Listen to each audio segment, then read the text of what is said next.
NFL teams have been drafting the exact same quarterback for over 30 years, and most of the time he turns out to be a complete disaster. Former #1 pick Jamarcus Russell talked to Sports Illustrated about his failure with the Raiders. Freak athlete, cannon for an arm, and just enough raw highlights to make a general manager fall in love. Another opportunity to get back on the field. I didn't think it would be this early. Anthony Richardson, Zach Wilson, Trey Lance, Jamarcus Russell, Akili Smith. Different eras, but the same trap. You'd think after watching this happen dozens of times, teams would learn, but they haven't. The players that hit are the exact reason why GMs keep falling for it over and over again. But we're going to be starting with the most recent failure of this archetype. His name is Anthony Richardson. In 2023, the Indianapolis Colts made him the 4th overall pick, and the hype was off the charts. He ran a 4.43 40-yard dash at the combine, which gave him the highest relative athletic score ever recorded for a quarterback. He's 6'4", 240 pounds, and he moves like a running back. Scouts called him the most athletic quarterback prospect to ever test at the NFL Combine. He even said himself that he wasn't from Earth. The Colts looked at that body and that arm, and they convinced themselves they had found the next great dual-threat quarterback. They bet a top 5 pick on traits, and they weren't alone in that thinking. Half the league would have done the same thing if they had the pick. But here's where the story turned. By 2025, Richardson has lost his starting job to Daniel Jones. He didn't lose it to Patrick Mahomes or Josh Allen. It was Daniel Jones. As of July 21st, at the time of this recording, the Colts have been trying to trade him, but the phones have gone silent. Nobody wants to touch a quarterback who was supposed to be a generational athlete, and that should tell you everything you need to know about how this archetype ages when the production doesn't match the tools. Anthony has played only a handful of games, so the sample size is small, but the eye test hasn't been kind. He struggled with accuracy and the basic timing that separates college highlights from NFL consistency. The Colts gave him the reps and the coaching, and they gave him a chance to be the guy. It just hasn't clicked yet. And now the team that drafted him is stuck holding a bag that every other front office recognizes from a mile away. The worst part for the Colts is that Richardson isn't even the first time this decade they've chased traits. They've been searching for a franchise quarterback since Andrew Luck retired, and every few years they talk themselves into another project. But Richardson was supposed to be different. He was the combine god and the outlier, and in the end, he was just another reminder that a 40 time doesn't throw touchdowns on Sundays. Remember, he wasn't a finished product coming out of Florida. He started only one full season in college and his completion percentage was just over 53%. The tape showed flashes, but it also showed a raw passer who missed easy throws. The Colts saw the flashes and bet that the development would fix the rest. 3 years later, they're still waiting, and that's the problem with these players. You see the ceiling, but ignore the floor, and hope the coaches can close the gap. However, most of the time, they just can't. But we don't have to go back far to find the next pair of this type of player. Two came in the exact same draft. In 2021, the New York Jets made Zach Wilson the 2nd overall pick out of BYU. The selling point was obvious. Wilson had a rocket arm, he can make off-platform throws look easy, and he carried a certain swagger that scouts love in a quarterback. The Jets watched him throw a bomb at his pro day and decided he was the guy who could change their franchise. What they ended up with was 3 seasons of a 57% completion percentage, 23 touchdowns, and 25 interceptions. He bounced to the Broncos, then the Dolphins, and now the Saints. He's fighting for a backup job, and nobody's talking about him as a future starter anymore. Wilson's failure wasn't a total shock to everyone. His college film was full of highlight throws, but it was also full of bad decisions that were glossed over because the plays still worked. In the NFL, those same bad decisions turned into pick sixes. The arm strength never went away, but arm strength doesn't help you when you're staring down receivers and missing wide open checkdowns. The Jets gave him more than enough chances, and he burned through every single one of them. In the end, the traits that made him a 2nd overall pick were the same traits that couldn't cover up the flaws underneath. That same draft class, just 1 pick later, placed another bet on Trey Lance. The San Francisco 49ers traded 3 first-round picks to move up to 3rd overall and take Lance out of North Dakota State. The logic was there. Trey had one of the best arms in the draft according to multiple coaches and scouts. He was a 3-sport athlete with elite athleticism, and he had the size and speed to become a true dual-threat nightmare. The 49ers bet their farm on his ceiling, and they didn't even have a full season of college starts to evaluate. They saw the arm and then imagined what Kyle Shanahan could build around that skill set. It didn't work because Lance got hurt, never securing his job. Even when he did play, it didn't look very good, so he eventually got traded to the Dallas Cowboys. Now he's with the Los Angeles Chargers fighting for a roster spot, and his NFL resume is basically empty. The 49ers spent 3 first-round picks on a lottery ticket that didn't cash. Lance's case is slightly different from Wilson's because injuries played a role, but the outcome was the same. The front office fell in love with traits, invested massive draft capital, and walked away with almost nothing to show for it. Luckily, with the very last pick in the following draft, they would get Brock Purdy and save their jobs. Trey Lance and Zach Wilson probably never stood a chance regardless of situation. Lance came from a small school with barely any reps, and Wilson had all the physical gifts in the world, but none of the real drive. In both cases, the archetype blinded the team to red flags that were right there on the tape. The arm and the speed were loud enough to drown out everything else, and this is the part that should terrify every fan, because the teams making these mistakes aren't bad franchises. Well, I mean, the Jets are, but you get my point. They're just human. Now I'm gonna let my guy Kyle handle some of the next few players.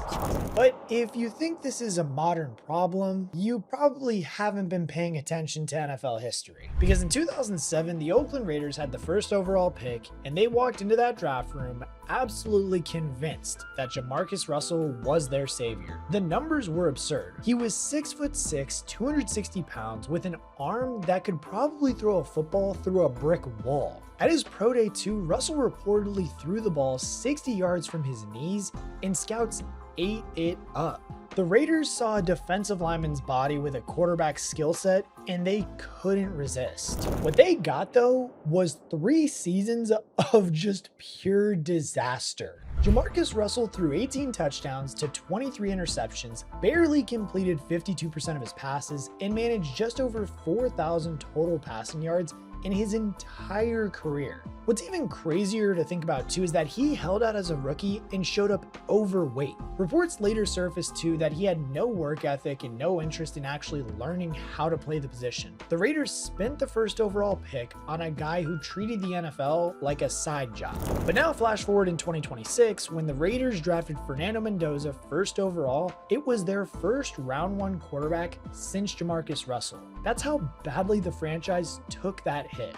Go back even 2 years prior to Russell and you find Akili Smith in 1999. The Cincinnati Bengals held the 3rd overall pick, and they were so enamored with Smith's athleticism that they turned down a massive trade offer from the New Orleans Saints. The Saints reportedly wanted to move up and were willing to give up a haul of picks, but the Bengals said no. They needed a quarterback, and Smith was their guy. He had run a 4.66 40-yard dash, he had played minor league baseball, and he had the kind of raw physical tools that make a scout's heart race. Akili played 4 seasons in Cincinnati and made 22 starts.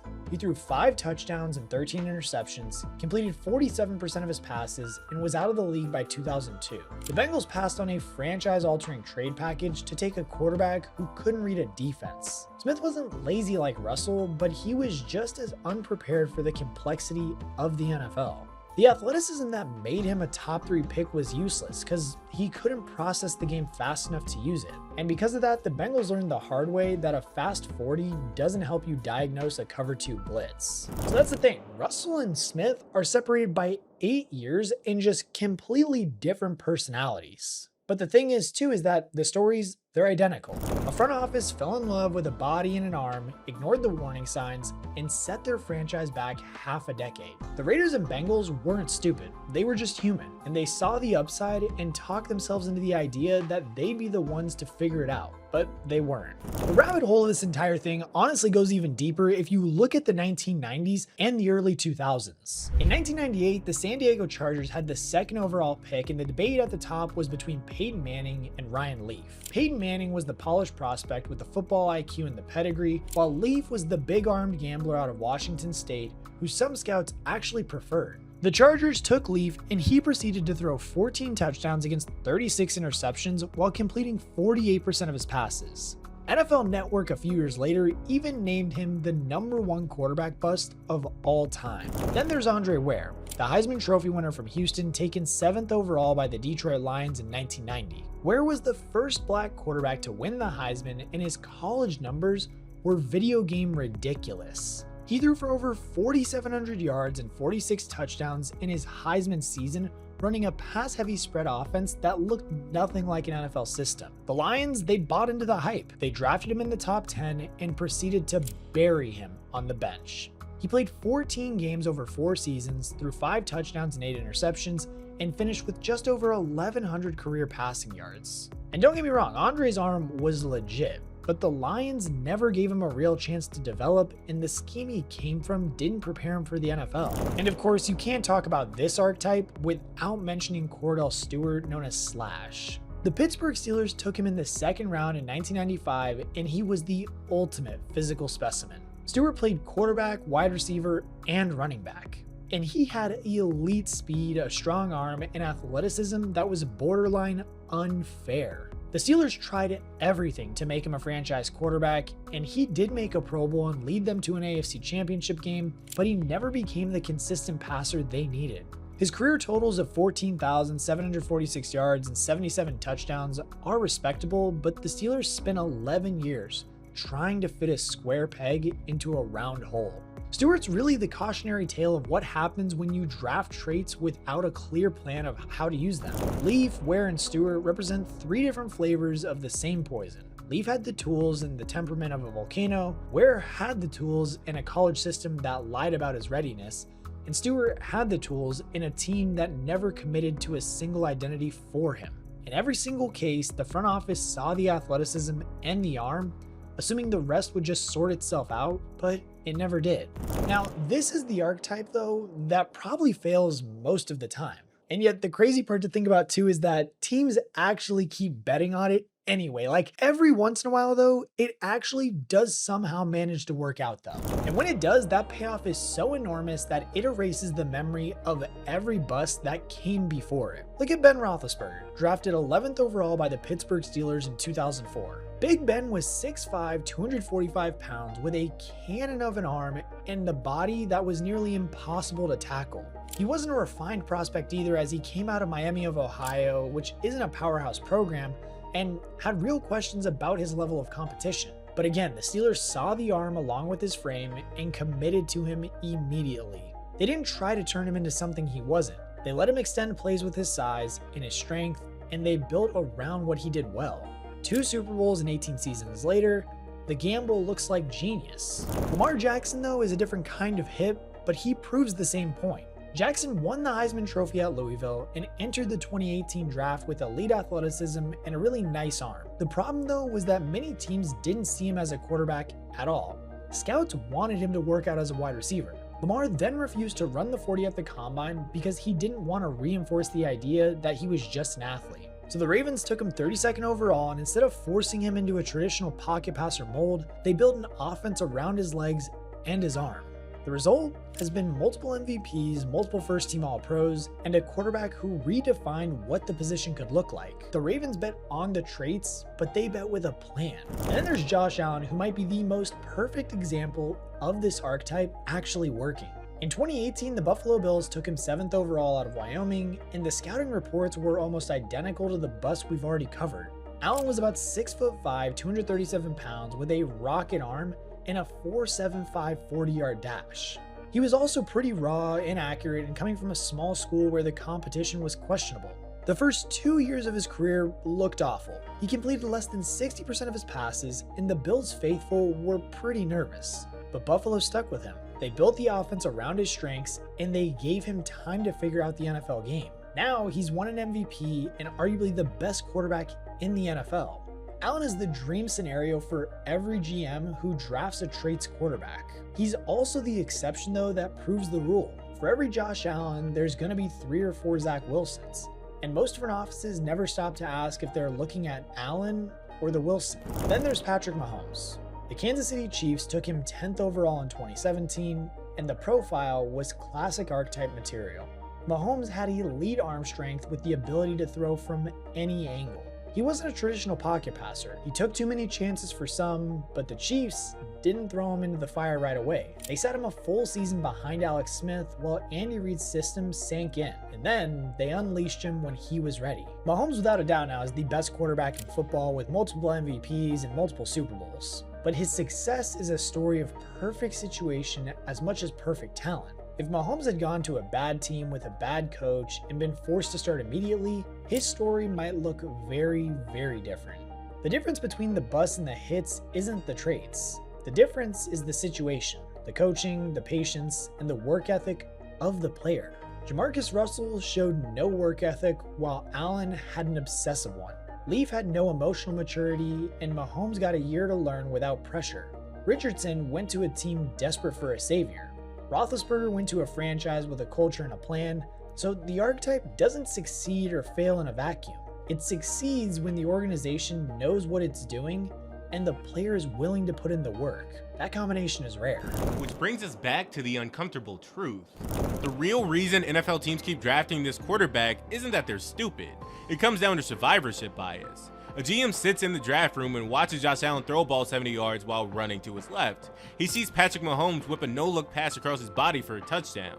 He watches Lamar Jackson leave defenders in the dust on a 50-yard run, and he saw Big Ben hoist 2 Lombardis and carry the Pittsburgh Steelers franchise for 2 decades. And he starts to convince himself that the quarterback sitting in front of him might be the next Mahomes. He doesn't think about Ryan Leaf's 36 interceptions or Akili Smith's 47% completion percentage. He thinks about the parade, the job security, and being the guy who found the next Mahomes.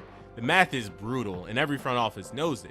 For every quarterback with this profile who becomes a superstar, there are 3 or 4 who never make it. The busts outnumber the hits by a wide margin, but the hit changes a franchise for 15 years. The bust costs you 3 or 4 years and a high draft pick. Then you fire the GM and try again. The asymmetry of the payoff is what keeps the cycle alive. Teams would rather swing big and miss than take a safe, limited quarterback and know exactly what they're getting. Now I get it. Some busts were never going to work no matter what. It's not always the front office or the coaching. Jamarcus Russell had the work ethic of a man who had already retired. Trey Lance had so little college experience that projecting him into the NFL was basically fortune telling. In those cases, the archetype failed because the team talked itself into a player who was never ready to begin with, not just because of bad development. The cycle is never going to stop. Right now, some college quarterback with a cannon arm and a 4.4 40 is making a GM fall in love on the practice field. That GM is already dreaming about the Super Bowl speech he'll give in 5 years. He's not thinking about Ryan Leaf or Akili Smith or Jamarcus Russell. He's thinking about the next Mahomes and Lamar. And that's exactly why the archetype that keeps fooling every NFL team will keep on doing it. So there you have it. Watch this next video if you haven't already and subscribe if you're new. Thanks for watching.